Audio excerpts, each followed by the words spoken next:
Ministri i Turizmit, Kulturës dhe Sportit së bashku me kryebashkiakun e Sarandës Olti Çaçi dhe deputetin Vasil Llajo inspektuan investimet e reja në hapësirat publike të plazhit, tashmë falas për qytetarët dhe turistët. Ministri Gonxha theksoi se plazhet publike me shezlonge, çadra falas shërbejnë si rregullator tregu, duke ulur çmimet dhe rritur ofertën.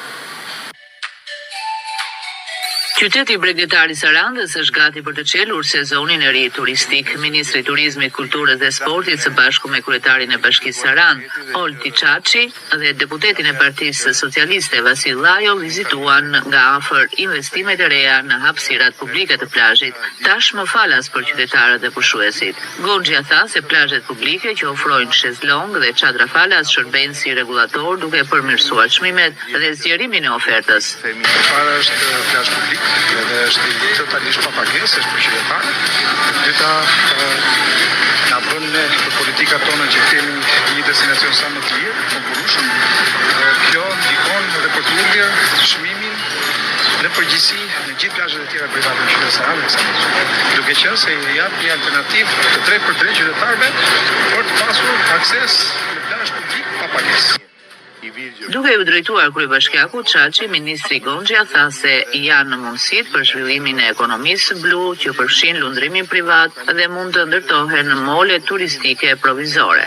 Tipologjia që ne miratuam edhe që ju tani e keni edhe si një mundësi tjetër që është plazhi menaxhuar nga bashkia edhe me shërbime, pra edhe me shezlong dhe me çadra, është edhe tipologjia që është plazhi publik, themi i virgjër, kuptimin që nuk ka shërbim, por ka pastrim edhe një lloj kujdesi për sa i përket edhe sigurisë, ndërkohë që shërben si rregullator, sepse automatikisht futet në mes të çmimeve shumë të larta dhe të mungesës vendeve dhe e rregullon këtë raport duke përmirësuar edhe çmimin dhe ofertën, po edhe kapacitetin që e zgjeron. Do jemi gati që përballojmë një fluks të ri të shqiptarëve që do pushojnë në Shqipëri, sepse do kenë ndoshta vështirësi për të prenotuar. Ky është lajm shumë i mirë për ne. Dhe e dyta, kemi gjithë fluksin e atyre të huajve që do shkonin në lindjen e mesme por që zgjedhin Shqipërinë. Mund të kemi dy si themi bonuse.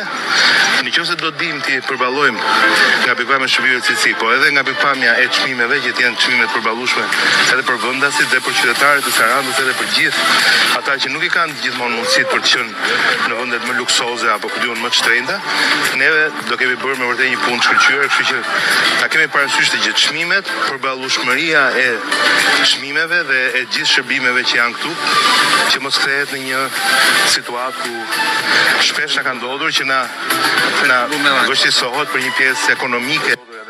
Qyteti në jug të vendit mirëpret çdo vit mira vizitor vendaste të huaj, me ujërat e kristalta, trashëgimin historike dhe klimën mesjetare. Saranda ofron një kombinim të përsosur për pushime relaksuese.